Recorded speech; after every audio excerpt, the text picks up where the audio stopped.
नमस्कार. आरआरसी नेटवर्कच्या लेटेस्ट बातमीपत्रात मी नेहा आपल्या सगळ्यांचं स्वागत करते. अशा आहेत आजच्या हेडलाईन्स.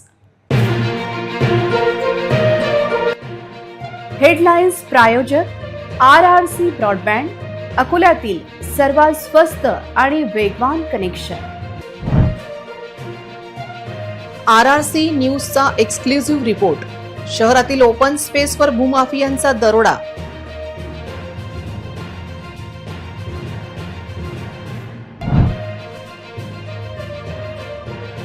मनपा हद्दीतील 130 ओपन स्पेसचे नकाशे गायब. महसूल, महापालिका आणि भूमी अभिलेख मधील सूत्रधार कोण?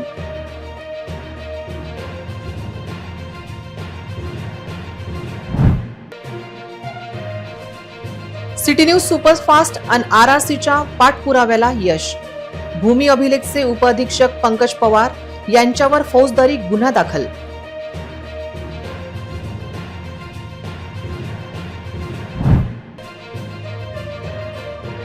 कौलखेडीतील स्कूल ऑफ स्कॉलर्स खाली करू सभापती विजय अग्रवाल यांचा आदेश.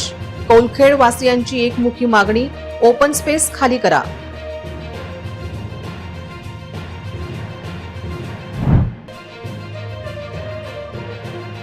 अमरावती विधान परिषद निवडणुकीचे चित्र झाले स्पष्ट.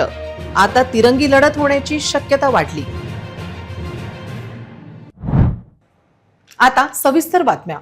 शहरातील नागरिकांच्या हक्काच्या मोकळ्या जागांवर म्हणजेच ओपन स्पेसवर भूमाफिया आणि प्रशासकीय आशीर्वादाने दरोडा टाकल्याचा एक अत्यंत खळबळजनक प्रकार आरआरसीच्या हाती आलेल्या विशेष कागदपत्रावरून उघडकीस आला आहे.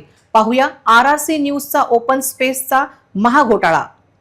अकोला महानगरपालिका क्षेत्रातील शेकडो ओपन स्पेसपैकी तब्बल 50 पेक्षा जास्त मोकळ्या जागा प्रत्यक्ष जमिनीवरून गायब झाल्या आहेत. तर 130 पेक्षा जास्त जागांचे नकाशेच महापालिका आणि संबंधित प्रशासकीय दप्तरी उपलब्ध नाहीत. नागरिकांच्या ऑक्सिजन झोनवर, लहान मुलांच्या खेळण्याच्या मैदानांवर आणि ज्येष्ठ नागरिकांच्या विरंगुळ्यांच्या जागांवर डल्ला मारणारा हा अकोल्याच्या इतिहासातील सर्वात मोठा जमीन घोटाळा मानला जात आहे. अकोल्याच्या हक्काच्या जागांवर डल्ला कोणी मारला? अकोला महानगरपालिका क्षेत्रातील ओपन स्पेसचा अधिकृत सरकारी माहितीचा कच्चा चिठ्ठा जेव्हा आरआरसीने उपसला तेव्हा थक्क करणारी आणि संतापजनक आकडेवारी समोर आली आहे. सरकारी कागदपत्रांमध्ये आक्रोशक आदेश झालेले आहेत, पण प्रत्यक्षात त्या जागा कुठे आहेत याचे उत्तर ना महानगरपालिकेकडे आहे नाही भूमी अभिलेख विभागात. शासकीय कागदावर ओपन स्पेस असे लिहिले असले तरी प्रत्यक्षात मात्र ओपन स्पेस सापडले नाही. महापालिका प्रशासनाने अधिकृतपणे 468 लेआउटपैकी 50 ओपन स्पेस सापडले नाही. या ओपन स्पेस भूमी माफियांनी कोणाला विकल्या असा प्रश्न आता विचारला जात आहे.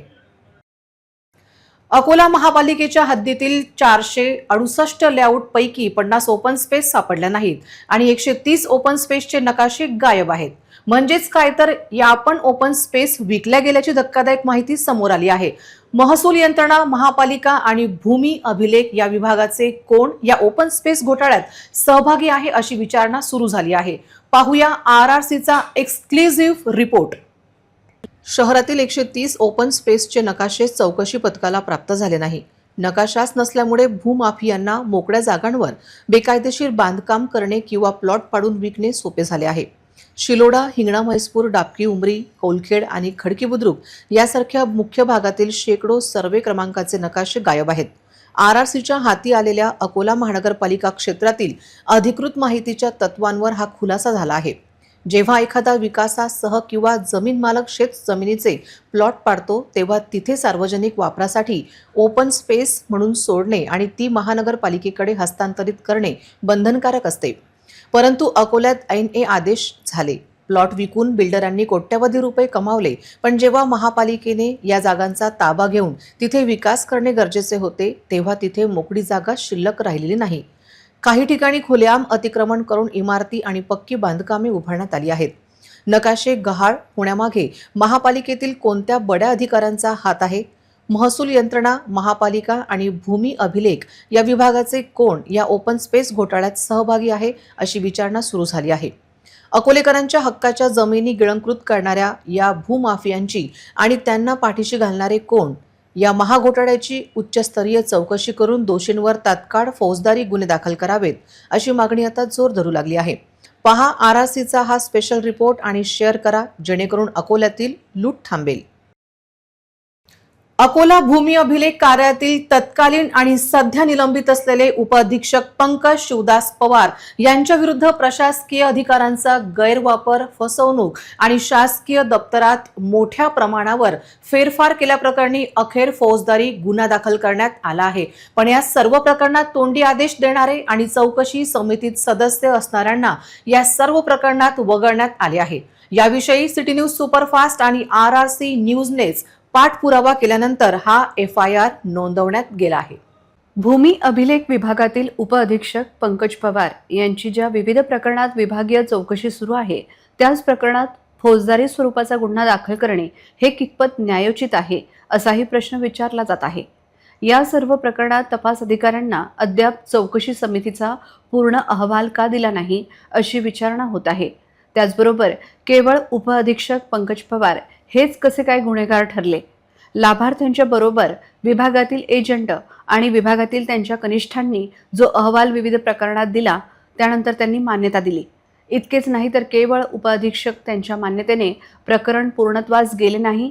काही प्रकरणात वरिष्ठांनी सरकारी पोर्टलवर दिल्यानंतरच प्रकरण मार्गी लागली. असे असताना केवळ एकटा पंकज पवार याला दोषी ठरवत इतर आरोपींना वगळण्याचा उद्योग केला कोणी, असा प्रश्न उपस्थित होत आहे. निलंबित उपअधीक्षक पंकज पवार यांच्या 1 जून 2023 ते 30 जून 2025 या कार्यकाळातील कामकाजाची सखोल चौकशी करण्यात आली होती. अमरावती प्रदेशचे भूमी अभिलेख उपसंचालक आणि पुणे जमाबंदी आयुक्तांच्या मार्गदर्शनाखाली झालेल्या या चौकशीचा अहवाल 2 जानेवारी 2026 रोजी सादर करण्यात आला होता. या अहवालात पवार यांनी पदाचा गैरवापर करून गंभीर गैरव्यवहार केल्याचे निष्पन्न झाले आहे. या सर्व गंभीर बाबींचा विचार करून भूमी अभिलेख अमरावती उपसंचालकांच्या निर्देशानुसार अकोल्याच्या जिल्हा अधीक्षक भूमी अभिलेख भारती खंडेलवाल यांनी सिटी कोतवाली पोलिसात तक्रार दिली. या प्रकरणाचा पुढील तपास पोलीस करत असून या रॅकेटमध्ये महसूल विभागातील आणखीन काही अधिकाऱ्यांचा किंवा कर्मचाऱ्यांचा सहभाग आहे का, याचाही शोध घेतला जात आहे. सिटी कोतवाली अकोला येथे जिल्हा अधीक्षक भूमी अभिलेख कार्यालय अकोला येथील तत्कालीन उपअधीक्षक श्री पंकज पवार हल्ली जे निलंबित आहेत त्यांच्या विरुद्ध फौजदारी स्वरूपाचा गुन्हा दाखल झालेला आहे. ते या कार्यालयात दिनांक 1/7/2023 ते 30/6/2025 या कालावधी दरम्यान आपल्या पदाचे कर्तव्य पार पाडत असताना त्यांनी स्वाधिकारात मिळकतीचे सत्ता प्रकार बदलणे, मयत खातेदाराचे नावे अर्ज घेणे, अस्थायी भाडेतत्वाची मिळकत पत्रिका तयार करणे आणि अधिकार क्षेत्राबाहेर जाऊन सत्ता प्रकारबाबत प्रमाणपत्र देणे अशा व इतर प्रकारचे शासनाने दिलेली त्यांची लोकसेवेची जबाबदारी त्यांनी पार न पाडता शासनाची फसवणूक केली, अशा स्वरूपाचा लेखी तक्रार अर्ज जिल्हा अधीक्षक भूमिलेख कार्यालय अकोला यांनी पोलीस स्टेशन सिटी कोतवाली अकोला येथे दाखल केल्याने पोलीस स्टेशन सिटी कोतवाली अकोला येथे अपराध क्रमांक 218/2026 कलम 199, 201, 326 भारतीय न्याय संहिता व महसूल अधिनियमान्वये अशा विविध कलमान्वये गुन्हा दाखल करण्यात आलेला आहे. सदर गुन्ह्याचा तपास माननीय वरिष्ठांच्या आदेशाने पोलीस स्टेशन सिटी कोतवालीचे PSI इंगोले आणि लिंगोले हे करीत आहे.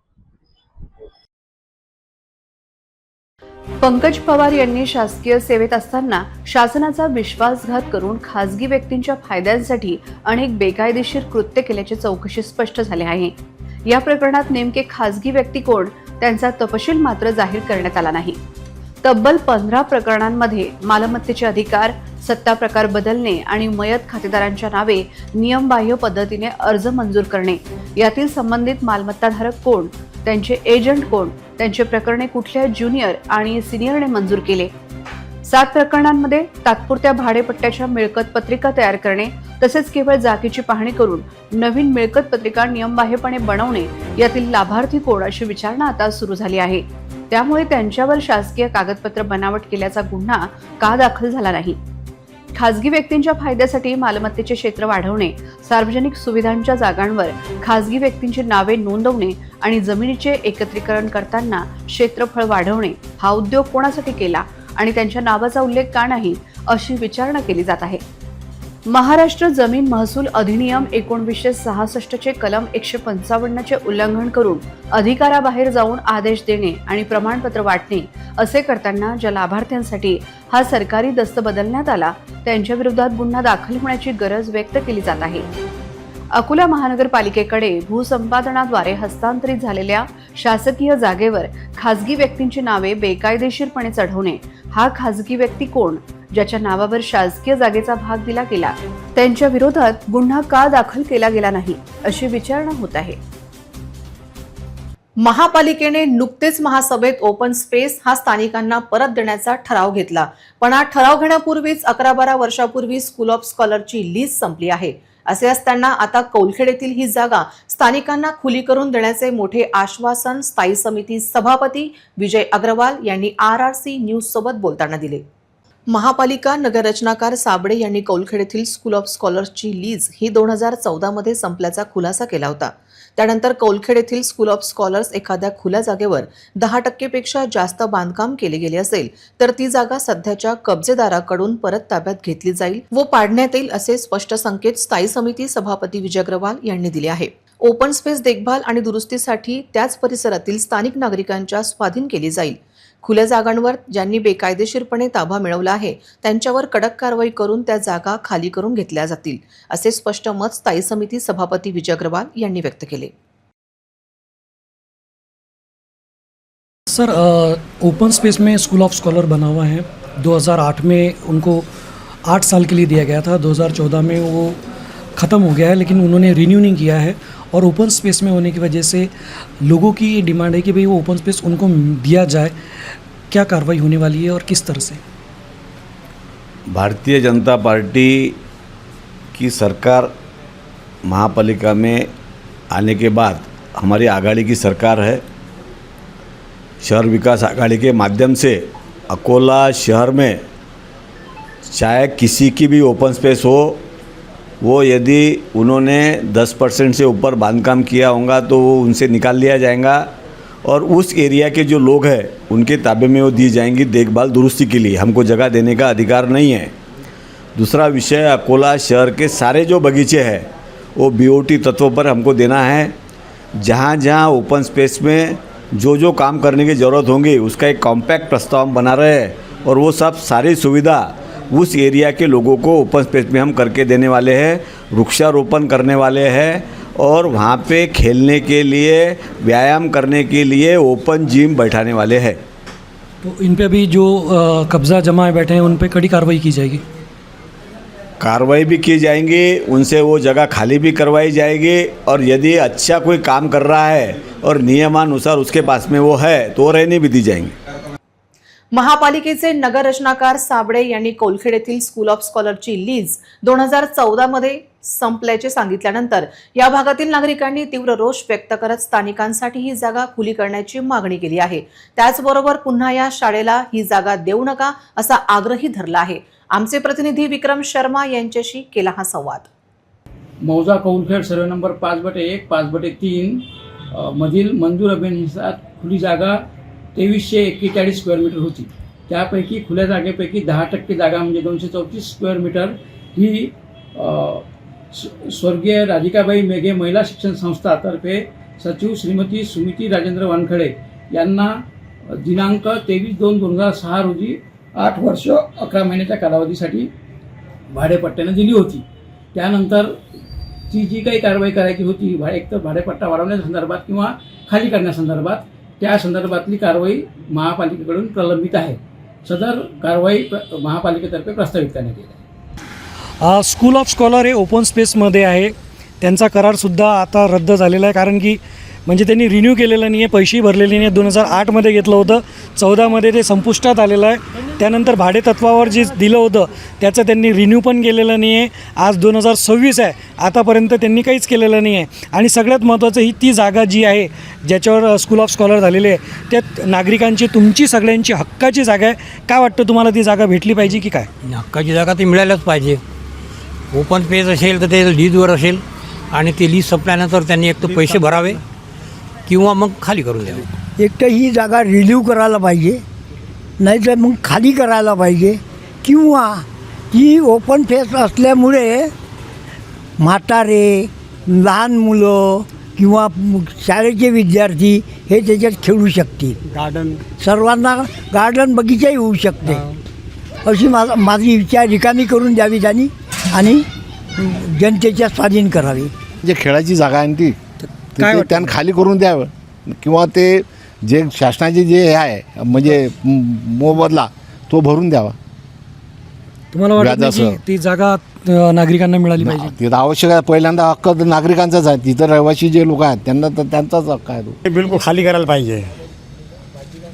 ते जागा खाली करायला पाहिजे, काऊन की ते ओपन फेस आहे तो. मुलांना खेळायला जागा मिळते. लीजवर दिलेली ते परत भेटायलाच पाहिजे. लीज त्यांनी अजून रिन्यू केलेली नाही. रिन्यू करायला पाहिजे, नाही तर मग वापस द्यायला पाहिजे. हा. माझं तर मत जनतेशी सहमत आहे, कारण की जी हक्काची जागा आहे जनतेची ती त्यांना मिळायलाच पाहिजे. 8 वर्षाचा जो करारनामा होता त्यांचा तो संपल्यानंतरही जर ते त्याचा उपयोग करत असतील तर हे योग्य नाही आहे, कारण की जनतेला फिरायला दुसरीकडे काही जागा पण नाही आहे. लहान मुलं आहेत तिथे, बरीच लोक म्हातारे वयोवृद्ध फिरतात, मग ती त्यांच्या हक्काची जागा त्यांना मिळायलाच पाहिजे. सध्या आपल्यासोबत अकोला महानगरपालिकेचे शिक्षणाधिकारी हरिश्चंद्रजी इटकर सर आहेत. सर, स्कूल ऑफ स्कॉलर जी शाळा आहे आपल्या अकोल्यामध्ये, एक ओपन स्पेसमध्ये आहे, दोन्ही ओपन स्पेसमध्ये आहेत, आणि जी कौलखेडला हिंगणा रोडला ती भाडेतत्वावर 8 वर्षासाठी घेण्यात आली होती. अशा वेळेस जर शाळा बंद पडली किंवा काही झालं तर जे विद्यार्थी सध्या शिकत आहेत त्यांच्या भविष्याचं काय, याच्यावर काय करता येईल, काय करणार आहेत जर असं झालं तर? शाळा बंद नाही पडत. जर त्यांनी एवढी मोठी संस्था उभी केलेली आहे तर त्याचं ते नियोजन करतील, कुठं ना कुठं जागा घेतील आणि शाळा विद्यार्थ्यांचं नुकसान होऊ देणार नाहीत. आणि तशा काही पालकांच्या तक्रारी आल्या आमच्या शिक्षण विभागाकडे तर आम्ही त्याच्यात मार्ग काढू. तुमच्या अंडरमध्ये येते का ते? आमच्या नियंत्रणात येत नाही ते, पण त्यांचा एक युडायस आमच्याकडे आहे. त्या युडायस त्या शाळेबद्दल आम्ही घेऊ. येत्या पावसाळ्यात अकोल्यातील वाहन चालक आणि नागरिकांना एका मोठ्या त्रासाला सामोरे जावे लागण्याची दाट शक्यता निर्माण झाली आहे. शहरातील उड्डाणपुलांची सद्यस्थिती पाहता उड्डाणपुलाखाली उभे राहून पावसापासून बचाव करणे आता अशक्य झाले आहे. या गंभीर समस्येकडे सार्वजनिक बांधकाम विभागाने तातडीने लक्ष देण्याची गरज आहे, अन्यथा यंदाचा पावसाळा वाहनधारकांसाठी डोकेदुखी ठरेल. दरवर्षी पावसाळ्यात दुचाकीस्वार किंवा पादचारी पाऊस आल्यावर आडोसा म्हणून उड्डाणपुलाखाली उभे राहतात. मात्र यंदा हे चित्र अत्यंत धोकादायक ठरू शकते. उड्डाणपुलावरील पाण्याचा निचरा करणाऱ्या ड्रेनेज पाईपलाईन्स पूर्णपणे चोकअप झाल्या आहेत. पुलावरील माती, प्लास्टिक आणि कचरा पाईपमध्ये अडकल्याने पाण्याचा मार्ग बंद झाला आहे. पावसाळा तोंडावर आला असतानाही या ड्रेनेज पाईपलाईन्सची स्वच्छता किंवा दुरुस्ती करण्यात आलेली नाही. प्रशासकीय अनास्थेमुळे ही दुरुस्ती अद्यापही प्रलंबित आहे. जर वेळीच या पाईपलाईन साफ केल्या नाही तर या पुलावर साचलेले पाणी ड्रेनेज पाईपमधून जाण्याऐवजी पुलाच्या कडांवरून थेट खाली कोसळेल. यामुळे पुलाखाली उभे राहणाऱ्यांच्या डोक्यावर थेट धबधब्यांसारखे पाणी पडेल. पुलावरून पडणाऱ्या पाण्याच्या तीव्र प्रवाहामुळे खालील रस्त्यावरून प्रवास करणाऱ्या दुचाकीस्वारांचे संतुलन बिघडून अपघात होण्याची शक्यता नाकारता येत नाही. चोकअप झालेल्या ड्रेनेज पाईप्स हायड्रेशर किंवा आधुनिक यंत्रसामग्रीच्या सहाय्याने तातडीने साफ करावेत. ज्या ठिकाणी ड्रेनेज पाईप्स फुटले आहेत किंवा निखळले आहेत तिथे नवीन पाईप्स बसवावेत.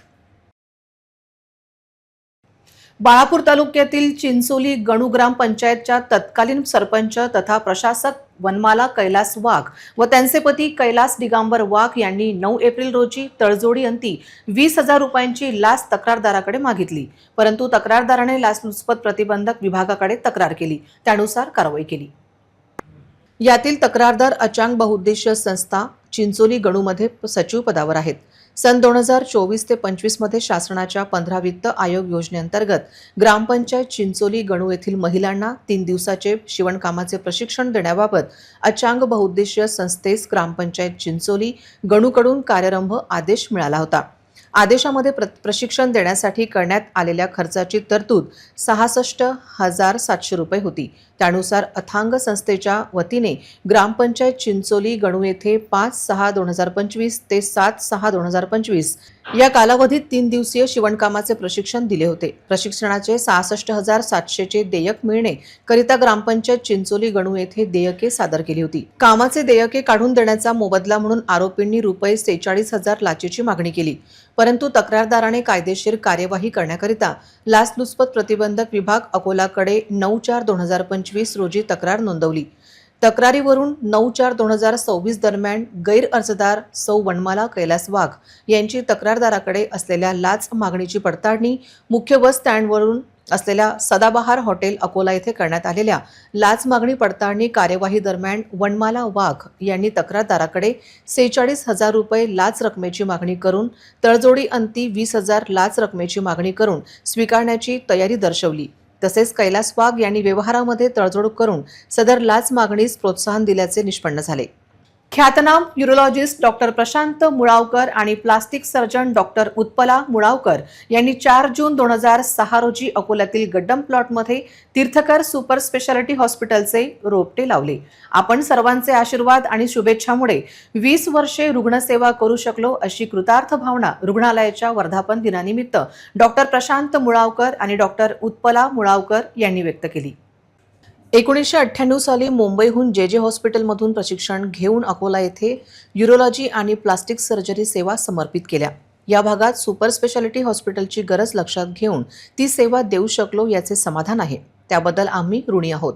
यापुढे देखील आम्हाला सेवा करण्याची संधी मिळो अशी अपेक्षा करतो। आपण सर्वांच्या सहकार्यामुळे 2 दशकांची रुग्णसेवा आम्ही करू शकलो। यासाठी तीर्थकर सुपर स्पेशालिटी हॉस्पिटलच्या वर्धापन दिन निमित्ताने डॉक्टर प्रशांत मुळावकर यांनी सर्वांचे आभार मानले।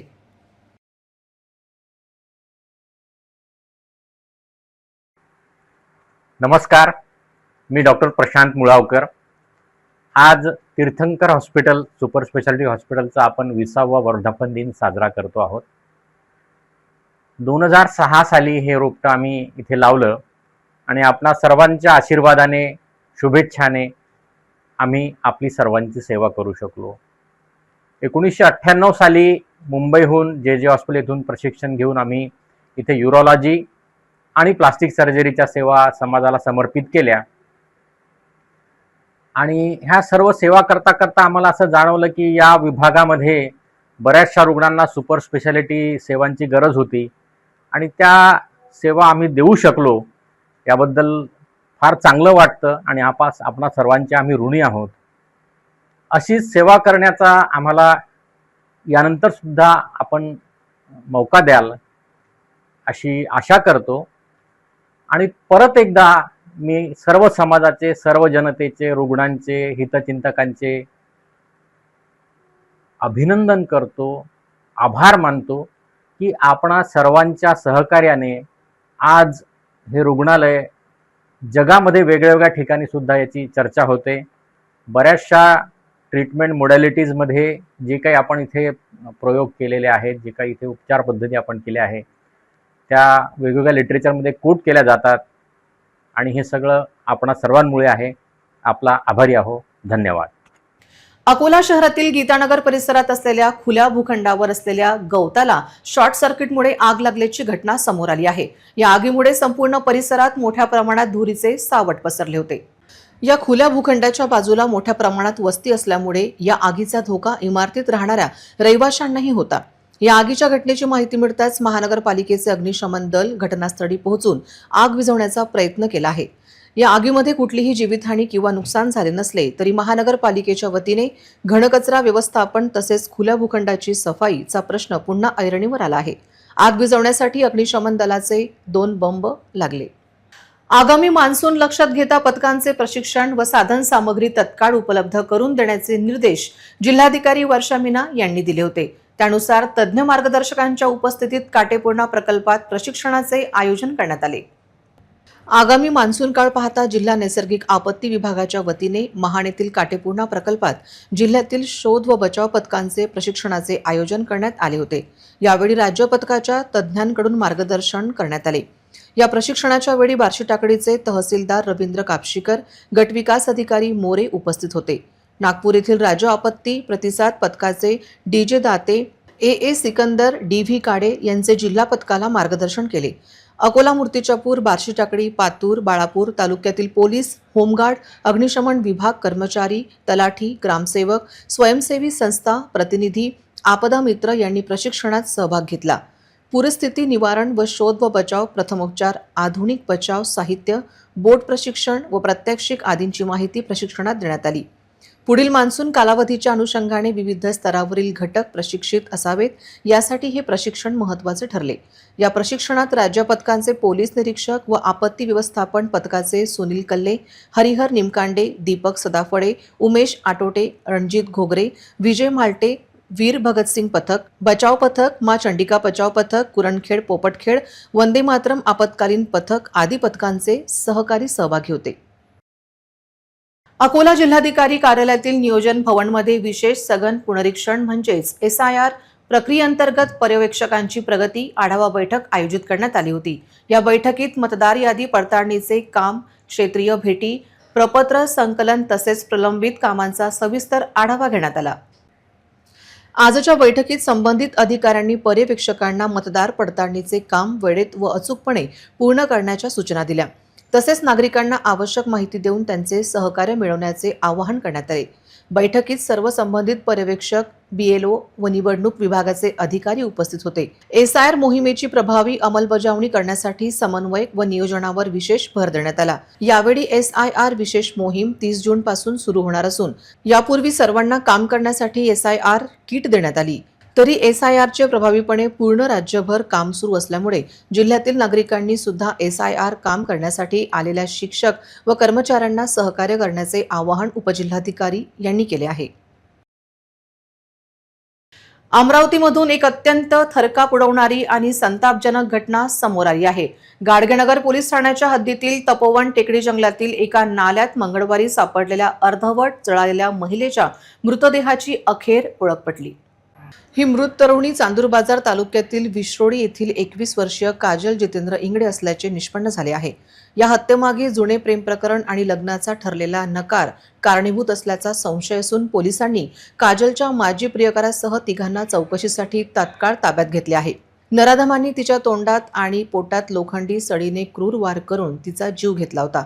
जमिनीवर आदळल्यामुळे तिचा चेहरा पूर्णपणे कुजला होता, तर ओळख पटू नये म्हणून मृतदेहाला आग लावण्यात आली होती.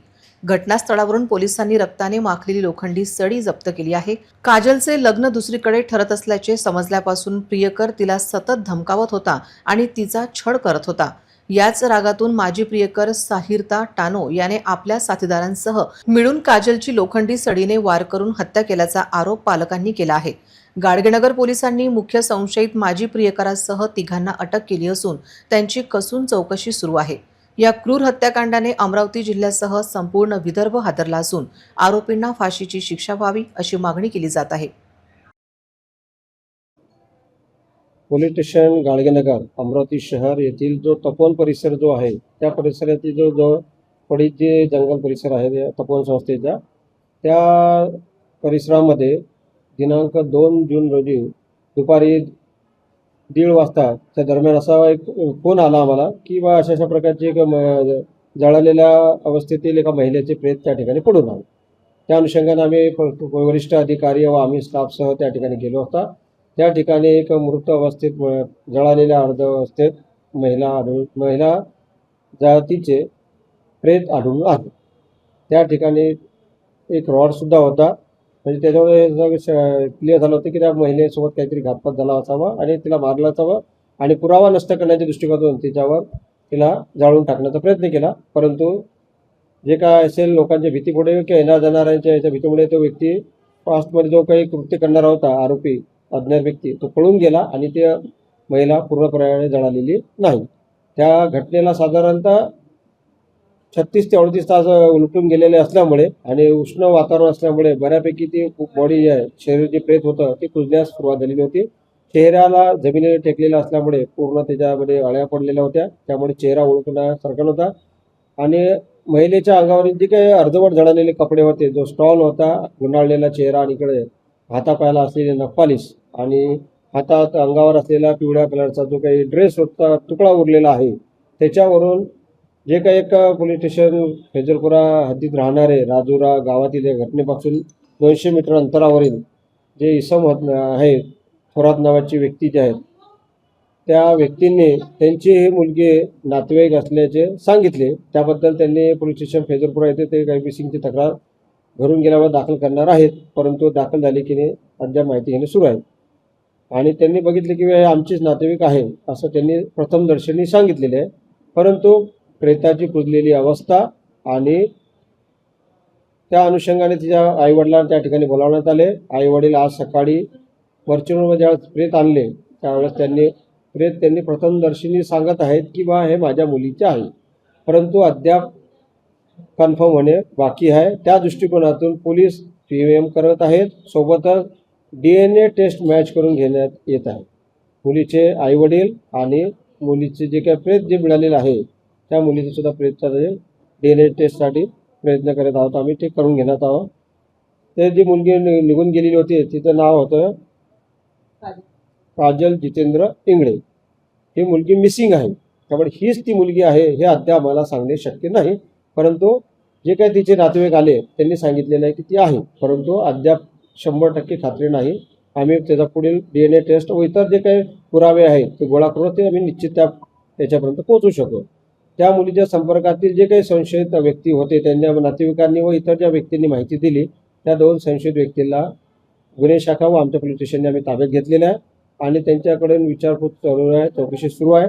तसेच घटनास्थळावरील आजूबाजूच्या लोकांकडून आणि जे काही जे सर्वात शेवटी ज्यांनी बघितले त्या मुलीची मावशी थोरात आणि त्यांचे काका यांनी तिला बघितलं होतं घरून निघताना 31 तारखेला दुपारी 3:30 ते 4च्या दरम्यान. त्या अनुषंगाने त्यांच्याकडून जी काही माहिती मिळेल आणि नातेवाईकांकडून माहिती मिळेल त्या दृष्टिकोनातून प्रयत्न करून घटनाक्रम काय घडलेला असावा आणि त्या मुलीच्या बाबत कोणी घातपात केला असावा यापर्यंत आरोपीपर्यंत आम्ही जाण्याचा प्रयत्न करीत आहोत.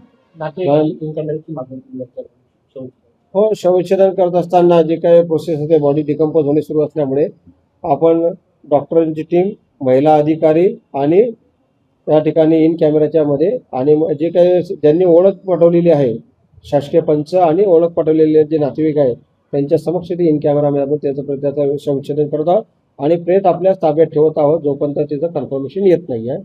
या ठिकाणी घटनास्थळावर माननीय पोलीस आयुक्त श्री राकेश ओला सर, माननीय पोलीस उपायुक्त श्री श्याम घुगे सर आणि सहाय्यक पोलीस आयुक्त गाडगेनगर विभागाचे माननीय श्री कुणकर सर या सर्वांनी व आमच्या महिला अधिकारी PI पंधरे व स्टाफने त्या ठिकाणी भेट दिली.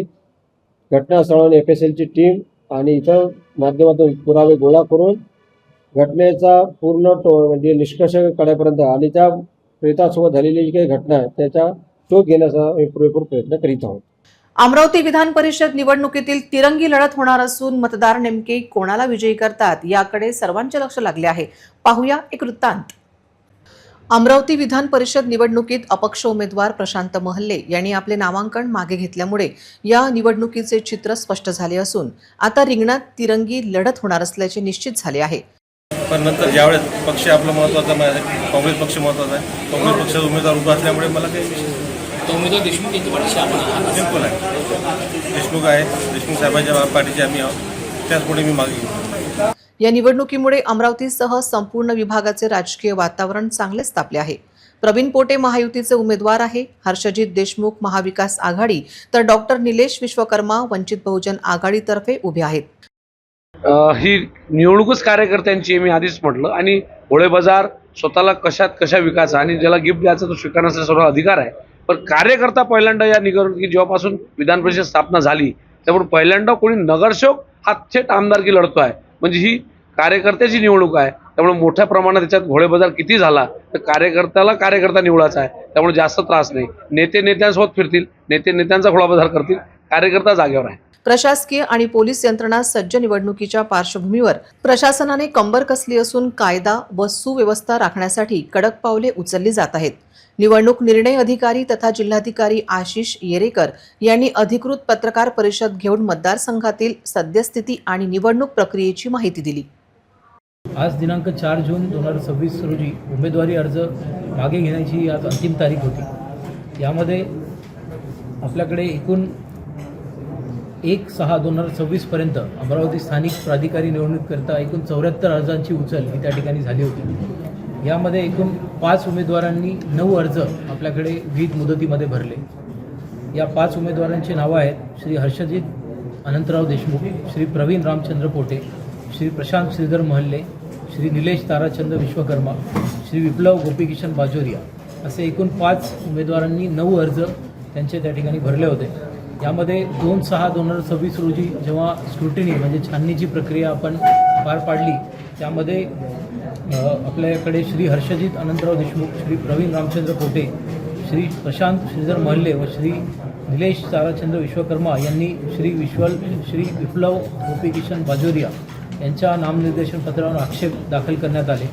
या आक्षेपावर रितसर सुनावणीही त्या ठिकाणी झाली. दोन्ही बाजूंचे युक्तिवाद ऐकून घेण्यात आले व सदरचा आक्षेप हा मान्य करून श्री विप्लव गोपीकिशन बाजोरिया यांचे नामनिर्देशन पत्र हे त्या ठिकाणी फेटाळण्यात आले होते. यानंतर आज दिनांक 4/6/2026 रोजी जे उमेदवार आहेत श्री प्रशांत श्रीधर महल्ले यांनी जो अपक्ष म्हणून उमेदवारी अर्ज त्या ठिकाणी भरला होता, तो त्यांनी आज मुदतीमध्ये विहित फॉर्मॅटमध्ये त्यांनी आज मागे घेतला. त्यामुळे आता निवडणुकीमध्ये प्रत्यक्ष एकूण 3 उमेदवार यांची उमेदवारी त्या ठिकाणी कायम आहे. त्यामध्ये वैधरित्या निवडणूक आता लढवणाऱ्या 3 उमेदवारांची नावे खालीलप्रमाणे आहेत. श्री प्रवीण रामचंद्र पोटे, श्री हर्षजित अनंतराव देशमुख, श्री निलेश ताराचंद्र विश्वकर्मा. या निवडणुकीकरिता एकूण 453 मतदार हे संपूर्ण जिल्हाभरामध्ये आपला मतदानाचा हक्क बजावतील. यामध्ये 227 महिला मतदार आहेत व 226 हे पुरुष मतदार. यामध्ये प्रशासनाची संपूर्ण तयारी ही निवडणूक प्रक्रियेच्या अनुषंगाने आम्ही तयारी केलेली आहे.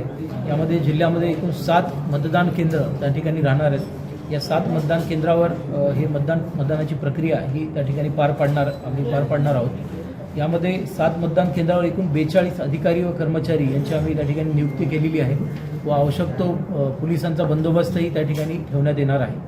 18 जून रोजी यामध्ये जी मतदानाची प्रक्रिया आहे ती पार पाडल्या जाईल.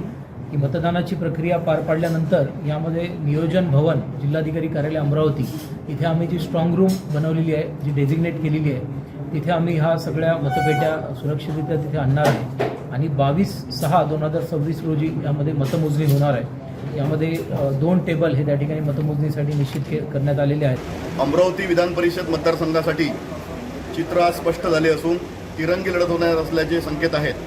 आता या निवडणुकीमध्ये थेट लढत महायुती वर्सेस महाविकास आघाडीमध्ये होणार आहे, तर वंचित बहुजन आघाडीचा उमेदवारसुद्धा यामध्ये सहभागी झालेले आहेत. महाविकास आघाडीचे हर्षजित देशमुख, महायुतीचे प्रवीण पोटे आणि वंचित बहुजन आघाडीचे या ठिकाणी डॉक्टर विश्वकर्मा यांच्यामध्ये थेट लढत होणार आहे. मात्र खरी लढत हे महायुती आणि महाविकास आघाडीमध्ये होणार असल्याचे चित्र राजकीय जाणकारांनी या ठिकाणी व्यक्त केलेले आहे. या ठिकाणी कालच विप्लव बाजोरिया यांचा नामांकन अर्ज निवडणूक निर्णय अधिकाऱ्याने खारिज केला होता. त्यांनी उच्च न्यायालयात धाव घेतली होती, पण उच्च न्यायालयातसुद्धा अर्ज स्टँड राहिला नाही. त्यामुळे ते सर्वोच्च न्यायालयात जाणार असल्याचे त्यांनी या ठिकाणी मीडियाशी बोलताना सांगितले. मात्र या ठिकाणी आज चित्र स्पष्ट झाले आहे. नामांकन अर्ज मागे घेण्याची आजची शेवटची तारीख होती. अपक्ष उमेदवार प्रशांत महल्ले यांनी नामांकन अर्ज मागे घेतलेला आहे. त्यामुळे तिरंगी लढत होणार आहे. मी संदीप मानकर, RRC न्यूज नेटवर्क, जिल्हा प्रतिनिधी अमरावती. पुन्हा एक नजर टाकूया आजच्या प्रमुख घडामोडींवर. हेडलाईन्स प्रायोजक RRC ब्रॉडबँड, अकोल्यातील सर्वात स्वस्त आणि वेगवान कनेक्शन. RRC न्यूजचा एक्सक्लुझिव्ह रिपोर्ट. शहरातील ओपन स्पेसवर भूमाफियांचा दरोडा.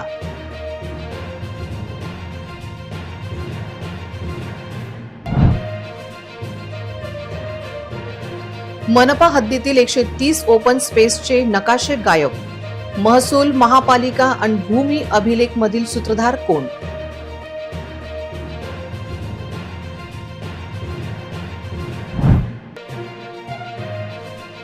सिटी न्यूज सुपरफास्ट आणि RRCच्या पाठपुराव्याला यश. भूमी अभिलेखचे उपअधीक्षक पंकज पवार यांच्यावर फौजदारी गुन्हा दाखल.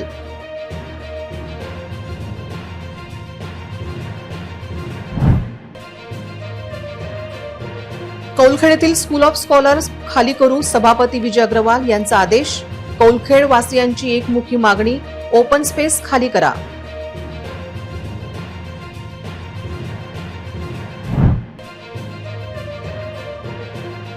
अमरावती विधान परिषद निवडणुकीचे चित्र झाले स्पष्ट. आता तिरंगी लढत होण्याची शक्यता वाढली.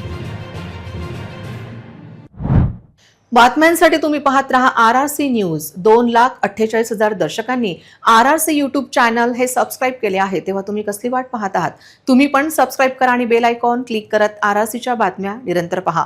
तुमच्या मोबाईलवर नोटिफिकेशन मिळवण्यासाठी सबस्क्राईब करा RRCचे हे यूट्यूब चॅनल. लाईक आणि फॉरवर्ड करा RRC डिजिटल अकोलाचे हे न्यूज बुलेटिन. पुन्हा भेटूया लेटेस्ट बातम्यांसह नवीन बातमीपत्रात. तोवर नमस्कार.